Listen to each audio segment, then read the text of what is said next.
Hello students, so today we are doing the trends which affect the different properties in the periods. So we need to discuss about characteristics of periods. So the things which we need to discuss today is number 1, valence electron.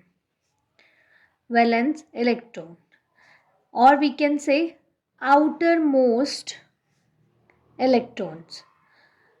Students, what happens due to the presence of these electron, the size and the nuclear charge and so many such properties are affected. So अगर हम बात करें एक periodic table में on moving from left to right, अभी हम जब बात करेंगे तो हम क्या देखेंगे कि लेफ्ट टू राइट की ही हम सारी डिस्कशन कर रहे हैं पूरी इस लेक्चर के अंदर. जब भी हम मूव करेंगे left to right in the periodic table, तो जो नंबर ऑफ वैलेंस इलेक्ट्रॉन है वो क्या है, कीप ऑन इंक्रीज होते जाएंगे. क्योंकि जो पीरियड्स की एक जो इम्पॉर्टेंट खास बात होती है कि जो एक सेम शेल है वही रहता है. मीन्स जो इलेक्ट्रॉन्स है वो एक ही सेम शेल में ऐड ऑन होते जाते हैं पीरियड के अंदर. सो क्या है कि अगर हम बात करें यहाँ पे, if we talk about elements of third period के एलिमेंट्स की बात करें, like sodium, magnesium, aluminium, silicon, phosphorus, sulphur, chlorine और आर्गन. इनके एटॉमिक नंबर 11, 12, 13, 14, 15, 16, 17 और 18 होता है. सो आपने क्या नोटिस किया कि पीरियड के अंदर जब हम लेफ़्ट टू राइट मूव करते हैं तो जो इनका एटॉमिक नंबर है वो सक्सेसिवली इंक्रीज होता जा रहा है. ठीक है. अब देखिए कि इनके आउटर मोस्ट इलेक्ट्रॉन की हम बात करें, सोडियम में कितना होता है 2, 8 और 1, मैग्नीशियम में 2, 8 और 2, एल्यूमिनियम में 2, 8 और 3, यहाँ पे 2, 8 एंड 4. सो लाइकवाइज एक एक इलेक्ट्रॉन इंक्रीज होता जा रहा है, बट जो आउटर मोस्ट शेल है वो सेम ही है. मतलब सेम शेल के अंदर इलेक्ट्रॉन ऐड हो रहे हैं. And in case of phosphorus it is 285. अगर हम आर्गन की बात करें तो 288 और 8 आ जाएगा. सो इस तरीके से हमने क्या नोटिस किया कि जब हम लेफ़्ट टू राइट मूव होते जा रहे हैं तो एक ही जो पीरियड है उसके अंदर जो number of outer most electron है वो इंक्रीज होते जा रहे हैं. यहाँ पे स्टूडेंट्स आप नोट करना कि इलेक्ट्रॉन एक सेम, जैसे ये एक एटम है, इसमें क्या है, सेंटर में न्यूक्लियस है, न्यूक्लियस में प्रोटॉन होते हैं और न्यूट्रॉन होते हैं.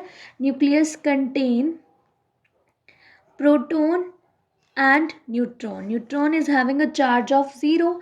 ठीक है. अब इलेक्ट्रॉन क्या है, आउटर मोस्ट शेल यहाँ पे ये सेम रहने वाला है. हम किसकी बात कर रहे हैं, थर्ड पीरियड की बात कर रहे हैं. तो यहाँ पे सेम शेल के अंदर इलेक्ट्रॉन ऐड होते जाएंगे and at the same time the protons are keep on adding in the nucleus. So same shell के अंदर इलेक्ट्रॉन ऐड हो रहे हैं और न्यूक्लियस के अंदर प्रोटॉन ऐड होते जा रहे हैं जैसे जैसे हम सक्सेसिवली मूव करते जा रहे हैं. सो यहाँ पे क्या होगा स्टूडेंट्स की न्यूक्लियर चार्ज भी बढ़ता जाएगा.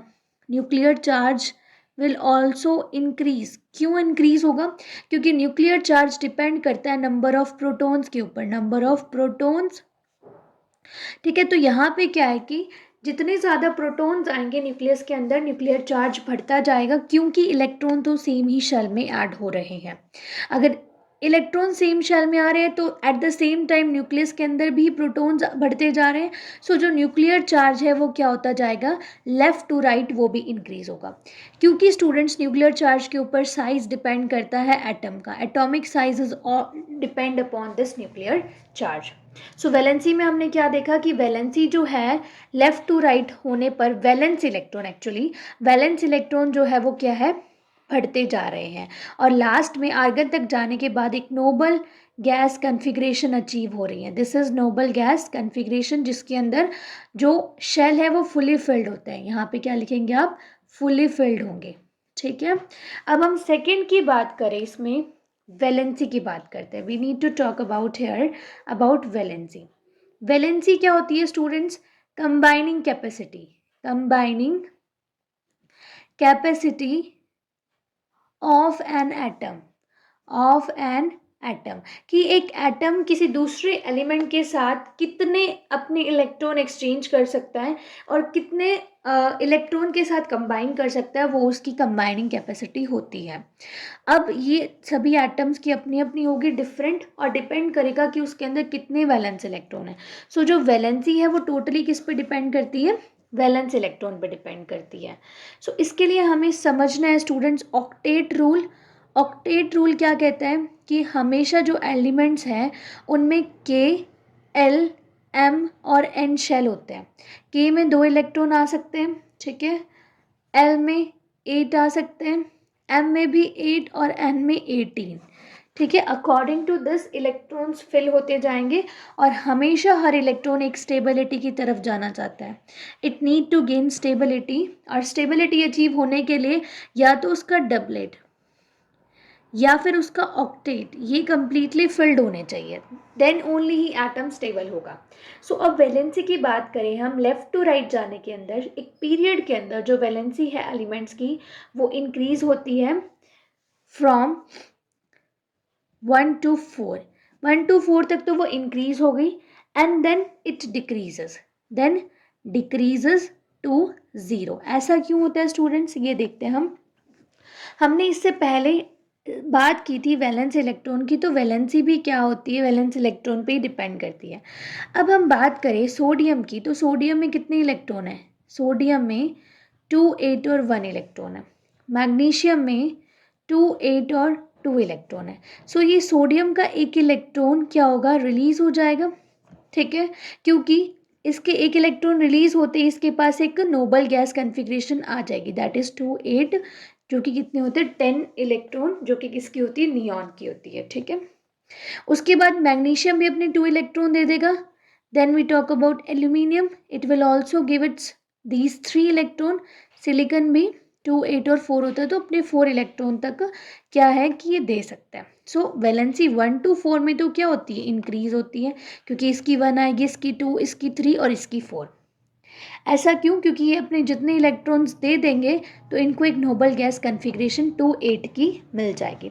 लेकिन इसके हम नेक्स्ट एलिमेंट की बात करें अगर, जो कि क्या है, फॉस्फोरस, जिसका 15 नंबर पे आता है, 2, 8 और 5। अब ये फॉस्फोरस के लिए इतना इजी नहीं है कि ये अपने 5 इलेक्ट्रॉन किसी को दे, इंस्टेड ये 3 इलेक्ट्रॉन गेन कर लेगा, तो वैलेंसी फिर कितनी आ जाएगी, 3। देखिए स्टूडेंट्स, जब भी सिलिकॉन अपना इलेक्ट्रॉन्स दे रहा है उस केस के अंदर सिलिकॉन की वैलेंसी क्या रहेगी, पॉजिटिव, और जब ये किसी से ले रहा है तो क्या रहेगी, नेगेटिव रहेगी। वैलेंसी में साइन का भी फिलहाल कोई ऐसा रोल नहीं होता। सो इस केस के अंदर आप यही समझिए कि कितने इलेक्ट्रॉन लेने और देने की बात चल रही है। अगर फॉस्फोरस अपने 5 इलेक्ट्रॉन दे सकता तो इसकी वैलेंसी 5 आती, but it is not easy for phosphorus, so it will gain it's 3 of the electron. ये किसी और से 3 इलेक्ट्रॉन लेके अपने आप को क्या करा देगा, स्टेबल करा देगा। सो इसी अकॉर्डिंग हम अगर देखें लास्ट में आर्गन की वैलेंसी, तो 2, 8, 8 रहते हैं, तो यहाँ कोई गुंजाइश ही नहीं इलेक्ट्रॉन लेने की और देने की।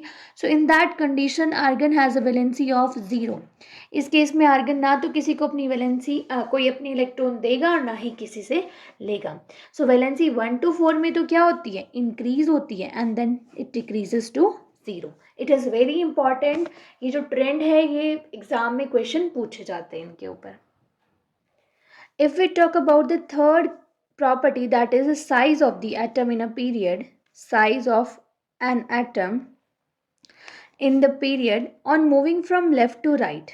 अगर हम लेफ़्ट टू राइट की बात करें पीरियड के अंदर, तो स्टूडेंट्स व्हाट हैपन कि जब भी हम मूव करें लेफ़्ट टू राइट, मैंने अभी आपको वैलेंस इलेक्ट्रॉन में ही ये बात डिस्कस की थी कि लेफ़्ट टू राइट जाने के अंदर सेम शेल के अंदर क्या होता है, इलेक्ट्रॉन्स ऐड होते हैं due to the addition of electron in the same shell. तो क्या है, साइज तो एटम का वही है। देखिए हम बात करें थर्ड पीरियड की, अगर हम बात करें तो यहाँ पे थर्ड पीरियड के अंदर हमने देखा था कि एक ही थर्ड पीरियड नहीं, ऑब्वियसली सभी पीरियड के अंदर क्या होगा, सेम ही शेल के अंदर इलेक्ट्रॉन्स ऐड होते जाते हैं। सेम शेल में इलेक्ट्रॉन्स ऐड होंगे तो उसी सेम टाइम प्रोटॉन्स भी तो ऐड होंगे न्यूक्लियस के अंदर। अगर स्टूडेंट्स प्रोटॉन्स ऐड हो रहे हैं न्यूक्लियस के अंदर, तो इफेक्टिव न्यूक्लियर जो चार्ज होता है, इफेक्टिव न्यूक्लियर चार्ज जो है वो भी इंक्रीज होता है. Effective nuclear charge also increases. So due to this कि जब effective nuclear charge continuously left to right जाने पर बढ़ता जा रहा है, सो एटम का क्या है, साइज डिक्रीज होता जाएगा, इट डिक्रीजेस.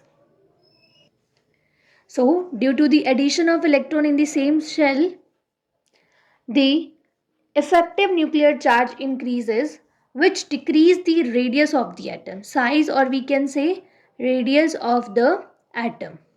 रेडियस जो है एटम का डिक्रीज होता जाएगा. इसको एक बार और अच्छे से समझ लीजिए स्टूडेंट कि जैसे ये एटम है, एटम का एक अपना क्या होगा, रेडियस होगा. अब जैसे हम यहाँ सोडियम की बात करें और हम यहाँ आर्गन की बात करें, तो आर्गन का तो वैसे भी क्या है, फुली फिल्ड शेल है, ठीक है, और ये बिल्कुल एक्सट्रीम पे आता है, राइट साइड में आएगा पूरी पीरियोडिक टेबल के. तो इसका क्या है, यहाँ पे 2, 8 और 1, तो 11 इसके क्या है, टोटल इलेक्ट्रॉन्स है, एंड 11 ही इसके पास प्रोटॉन्स है. बट अगर आप यहाँ बात करो, यहाँ पे इसके पास 18 इलेक्ट्रॉन और 18 ही प्रोटॉन्स है. शेल वही सेम है. तो 18 प्रोटॉन्स क्या करेंगे, they will have a good impact for the effective nuclear charge. In protons की वजह से जो इफेक्टिव न्यूक्लियर चार्ज है वो बढ़ता जाएगा. सो ड्यू टू दिस क्या है कि एटॉमिक जो रेडियस है वो लेफ्ट टू राइट जाने पर क्या होता जाता है, डिक्रीज. क्योंकि effective nuclear charge is just like a magnet which pull that atom. इस एटम को क्या करेगा, पुल करेगा, एंड इसके साइज को क्या कर देगा, डिक्रीज कर देगा. सो होप स्टूडेंट्स की ये 3 प्रॉपर्टीज आपको समझ आई होगी. We are discussing here in this lecture all the properties which affect the different element in a period, and in the next video we'll be discussing the rest 4 properties. So in both the part, the entire characteristics of the periods will be complete, and further we will discuss about the groups. Thank you for watching, and please share with your friends also. Thank you.